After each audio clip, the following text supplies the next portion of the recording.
Y ciertamente reviste especial sentido este reporte que nos entrega nuestro corresponsal en Ciudad de México, particularmente en Palacio Nacional, pues por las características, ¿no? Los lineazos que manda la ciudadana presidenta de la República. La diferencia es que los nombres de las y los aspirantes a este puesto de coordinador de los comités de defensa de la transformación están siendo revisados con lupa por los gabinetes de seguridad pública en todo el país. Ojo con eso.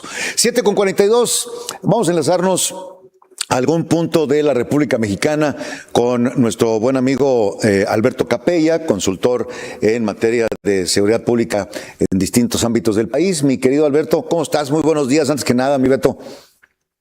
Mi querido Martín, muy buenos días. Acá en Ciudad de México, a punto de empezar un seminario que vamos a impartir aquí al CEN del PRI, que nos invitó como consultores en materia de seguridad. Entonces va a estar muy interesante aquí todo el día. Sí. Pero pues aquí andamos, carnalito. Oye, yo creo que la marca de la casa es el matiz y el cinismo, ¿no? Todo esto que estamos viviendo son candidaturas adelantadas, es una flagrante violación al espíritu de la ley. Les vale un bledo nuestro sistema democrático, y la regla del juego es preservar, ganar, recuperar, mantener de forma permanente el poder a costa de lo que sea. Y entre ellos la mentira, el cinismo, la manipulación, creo que son elementos fundamentales. Y la verdad, pues sí da mucho coraje, porque dijeras tú, bueno, pues cuando menos hay ganas de hacer buenos gobiernos. Ve el relajo de lo que sufrió Mexicali, que por cierto le recomiendo mi columna en La Aurora de México, relacionada con eso.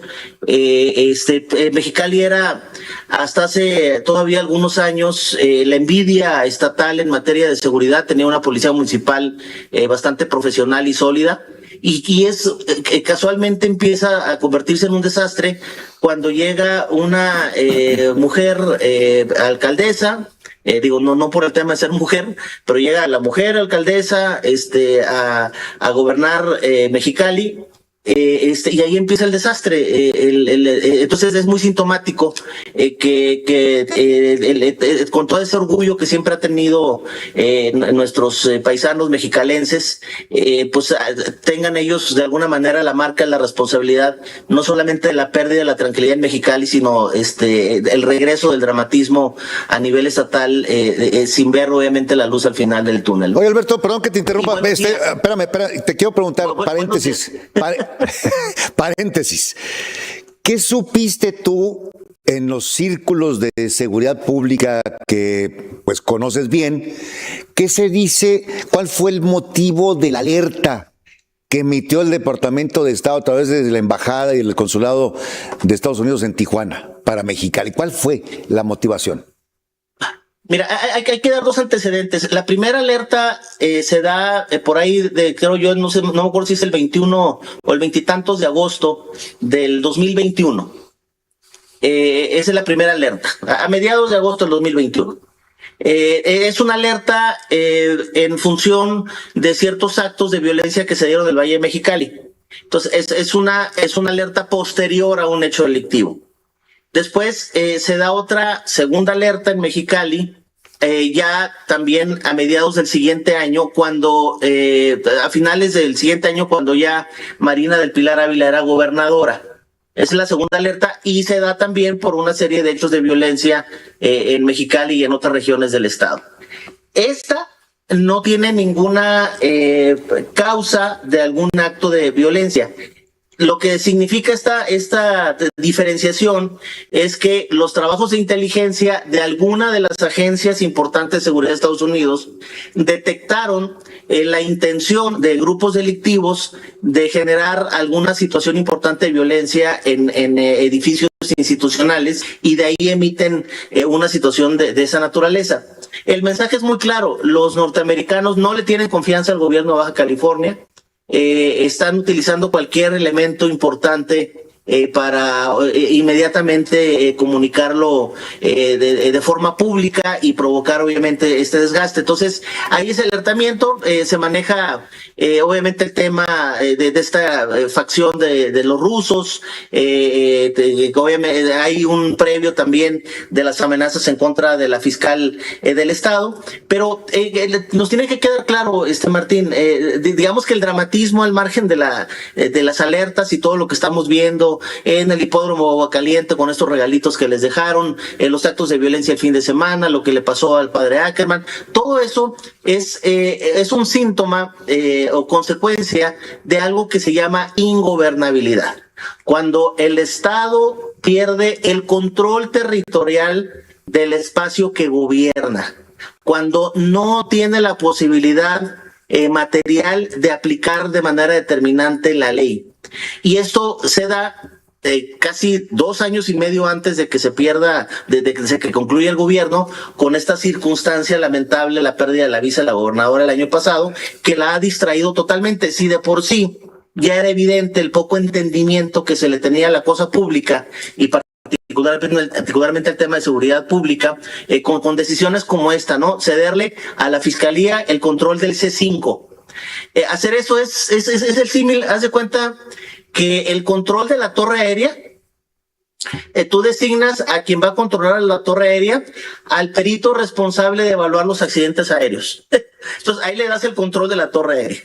Entonces, todo ese tipo de miopías institucionales por el simple hecho de que la Secretaría de Seguridad Pública Estatal tiene una imposición desde el gobierno federal a través de un esquema militar. Entonces, y eso pues obviamente le provocaba que pues no era de su gente, ¿verdad? Entonces, pues sí, cumple con la responsabilidad que le dan quienes la pusieron en el cargo, de nombrar a quien ellos dicen, pero quiere tener cierto nivel de control. Entonces, todas esas decisiones son las que están impactando de manera determinante, sin dejar de reconocer, yo tengo muy buena impresión, la verdad, de lo que está haciendo el general Laureano, pero también me queda perfectamente claro que nadie está obligado a lo imposible, y con las herramientas presupuestales y de recurso humano y tecnológicas que le han dejado, pues es imposible. Y además, con un nivel de gerenciamiento policial verdaderamente ridículo y absurdo en Baja California, no le han entendido lamentablemente al tema. Entonces, todo esto pues te lleva a la conclusión de que cualquier amenaza de cualquier grupo criminal, cualquier grupo de imbéciles que se le ocurra dejar recaditos en cualquier parte del estado, lo hacen con un nivel importante de impunidad, y esto todavía no acaba. Te comentaba el otro día, Martín, que hay un vacío de poder usualmente cuando se van terminando los gobiernos. Ese vacío de poder llega en enero previo a junio de las elecciones, o sea, 6 meses antes aproximadamente. No manches, perderlo 2 años y medio antes, como ha sucedido en Baja California, es verdaderamente increíble. Claro. Entonces, estamos a 1 año y fracción del cambio de gobierno y ya se siente que no hay gobierno. Y sumado obviamente a la guerra encarnizada que hay entre las y los suspirantes. La guerra de las corcholatas, sí, que es otro asunto.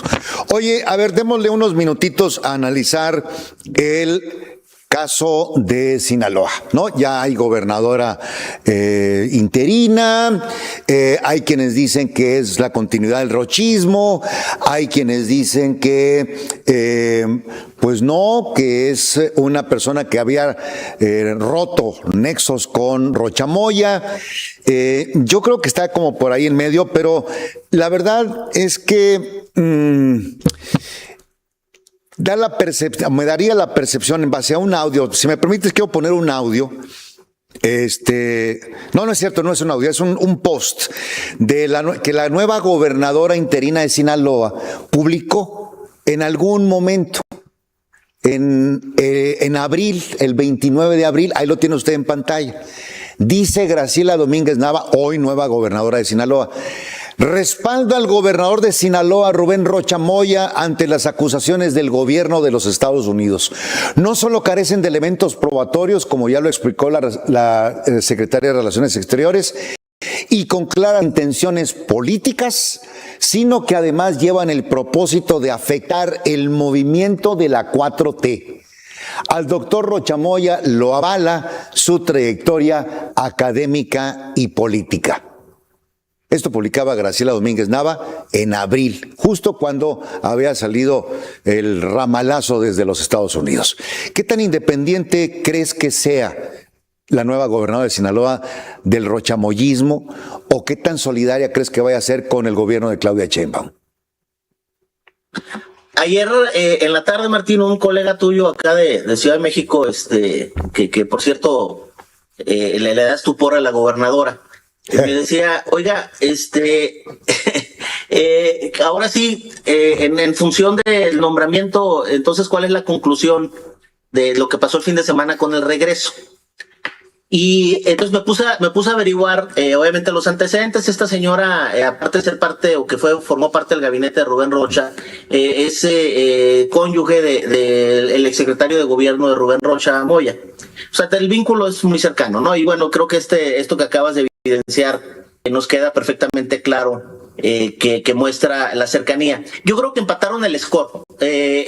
Siento que la aspiración de Rubén hubiera sido regresar a Geraldine Bonilla, a menos de que una de las hipótesis que existía, la más lejana, es que se le estuviera saliendo el huacal. Yo creo que no, creo que fue muy fiel a él.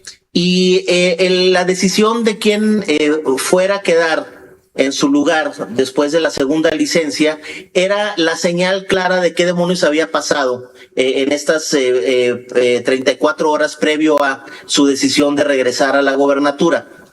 Yo siento que Rubén Rocha sigue siendo extremadamente poderoso en el ánimo del régimen, particularmente en Palenque, y su poder va en función de su testimonial. Él ya no está considerado en Estados Unidos como un gobernante corrupto, no.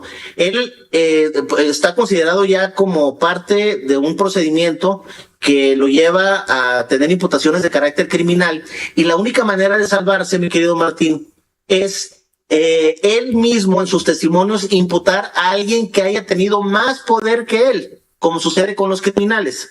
¿Y quién está arriba de él? ¿Quién está arriba de él?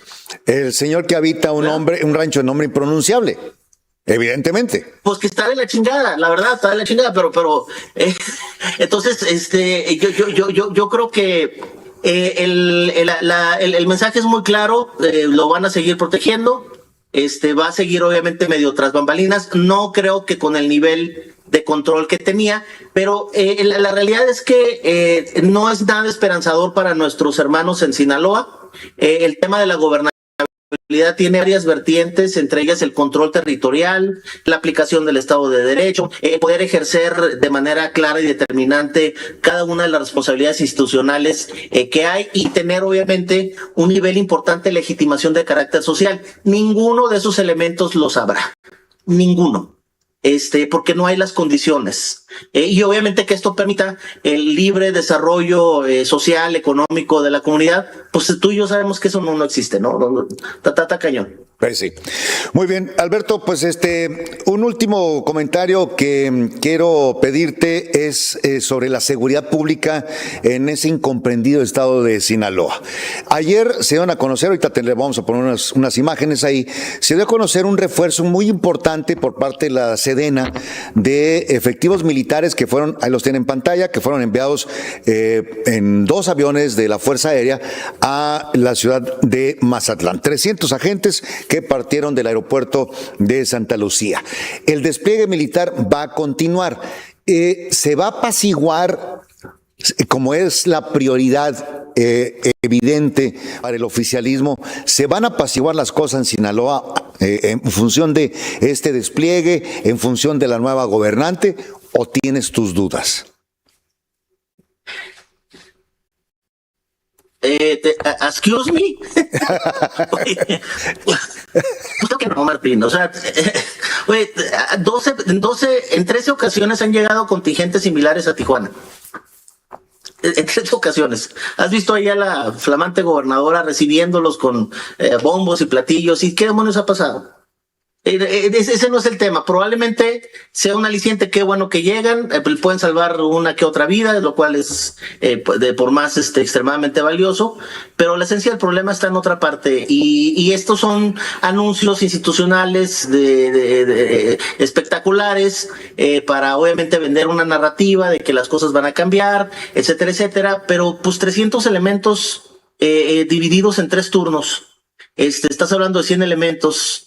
O sea, y luego, pues obviamente también ellos administran, y pareciera que lo que sucede en Sinaloa es una suerte de lo que yo escuché en alguna ocasión a un mando militar hace muchísimos años, más de una década, es decir, déjenlo que se rompan la progenitora entre ellos y ya con el grupo que gane sobre ese nos vamos, ¿no?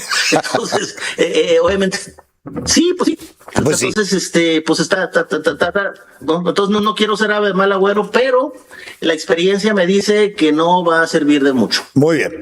Dicho lo anterior, Miquel Alberto, pues muchas gracias por tus análisis del día de hoy. Te mando un fuerte abrazo, que todo salga bien en ese taller sobre seguridad ahí en el CEN del PRI. ¿Van a blindar al CEN del PRI frente a lo que se viene o a los candidatos o qué?